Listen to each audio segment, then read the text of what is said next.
Welcome back to this already, the final segment of today's Price of Business, and I am your host, Kevin Price, talking to you about you and your business. Got Chris Kidd in the house. He does a regular feature here on the Price of Business. He's a contributor on the show and also contributes articles at the national news website, usdatareview.com, and we're always delighted to have him in our studios, and always love the guests you bring on. How are you, Chris Kidd? I'm fantastic. Yeah, and we're both excited about the interview today.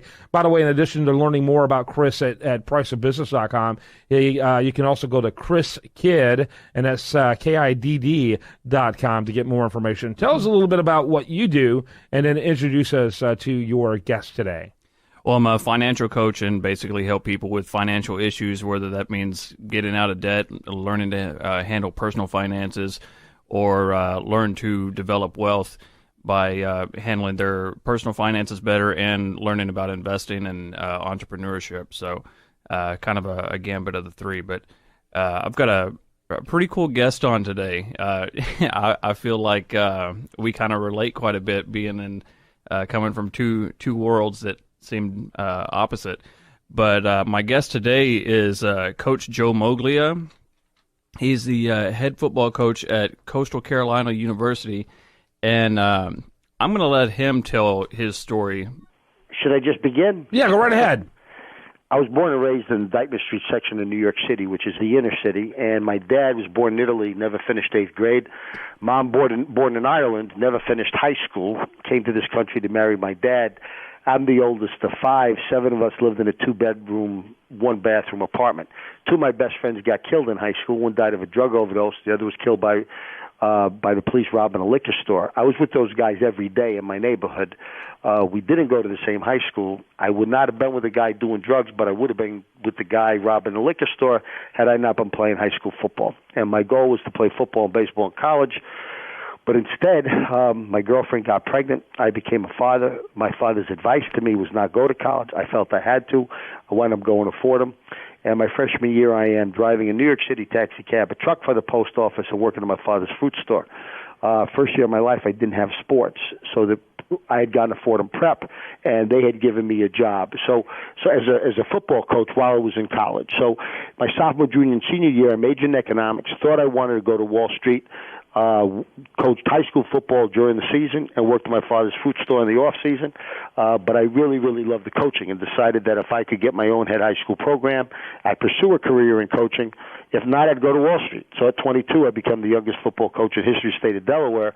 I coached for 16 years. Now, let's fast forward. I'm earning my living coaching. Now, it's 1981. I am the defensive coordinator at Dartmouth, that same girl that I married 13 years prior.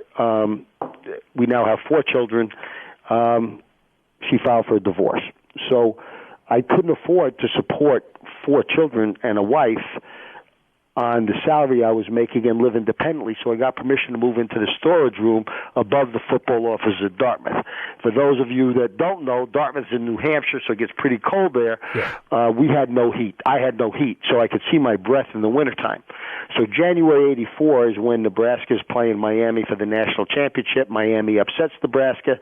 A few months later, Miami offers me a job. Now, I can go from the defensive coordinator at Dartmouth to an assistant on the defensive staff for the national championship team. That's a great step forward in my career, but I'm going to live in Coral Gables. My kids are going to live in New Hampshire.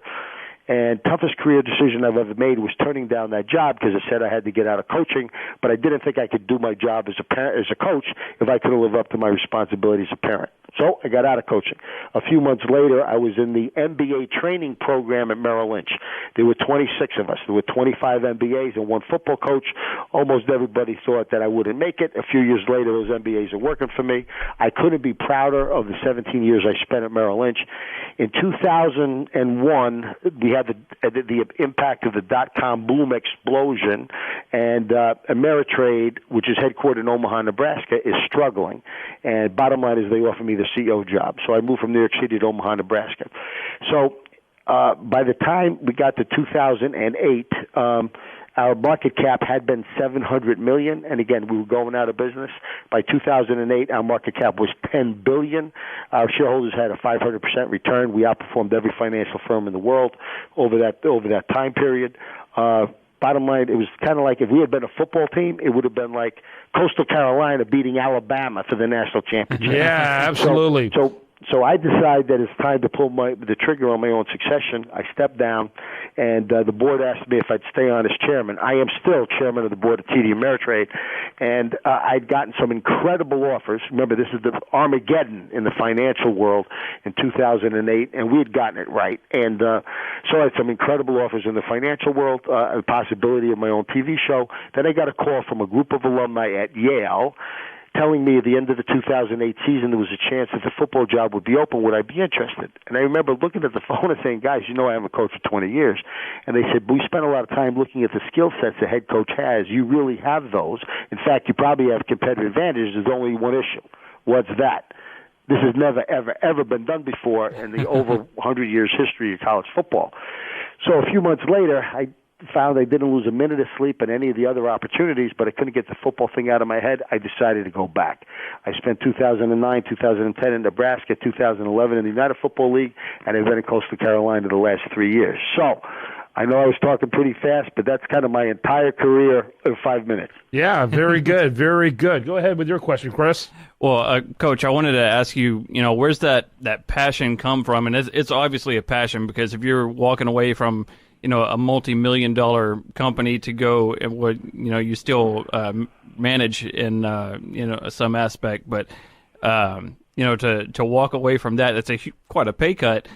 But you're obviously passionate about it. Where's that come from? I think the reality, Chris, is I've always thought about kind of to do something, to be good. At the end of the day, I've got 6 kids. I've got 118 players. I have kind of the same objective for each of them. I want them to be happy. I don't think you can be happy if you're not doing something for a living where you have to devote so much time and energy that you're not, one, cut out for, and 2, love doing. So I've had an opportunity to do 2 things with my life, both of which I'm pretty good at and both of which I'm pretty passionate about. So I think one of the strengths that I have is that I've not made a decision to go into a field that I didn't love. I mean, I've always loved the business world. I have always loved coaching. I'm not a football crazy fan, but I understand the game of football, and I love the game and the impact you can have on others. That's pretty much the same approach that I took to the business world. So I'm fortunate because I wouldn't allow myself to go into a field that I really didn't love. Mm-hmm. Yeah, obviously, and it's a fascinating story. And, I've always said that business and sports translate well. You're living proof of that. Well, I think at the end of the day, it's about the decisions you make on people and how you handle yourself under stress. So what's different between the business world, the leadership principles in the business world and the world of football are identical. They're the same. How I manage, how I lead in the football world or the world of the business world are the same. The difference is the product. The product there, certainly football itself is different than financial services. But having said that, the skill sets, I often said in the beginning of my career at Merrill Lynch that I was a much better business guy because of my experience as a football coach. And today I am, frankly, a much better head college football coach because of my experience as a business guy. I want the listener to look up his name, Joe Moglia. That's Moglia. And look him up at Amazon. You have a couple of books there that I think would be phenomenal to look at. Chris, with about 30 seconds left, your thoughts? It's a fantastic interview, and I definitely, since we're out of time, I'd like to follow up and get some more information. Maybe we can write an article on this or something, and get some more stuff out that we didn't get a chance to cover. Well, I think what we need to do is get him back on if the coach's game. Yeah, that's fine on my end, guys. We'll be glad to figure it out. Awesome. Look forward to that. All right. Thanks, gentlemen. That'll be awesome. All right. When we come back next time, we'll have much more for you, as always. Show continues 24/7 at priceofbusiness.com. And you've been listening to The Price of Business.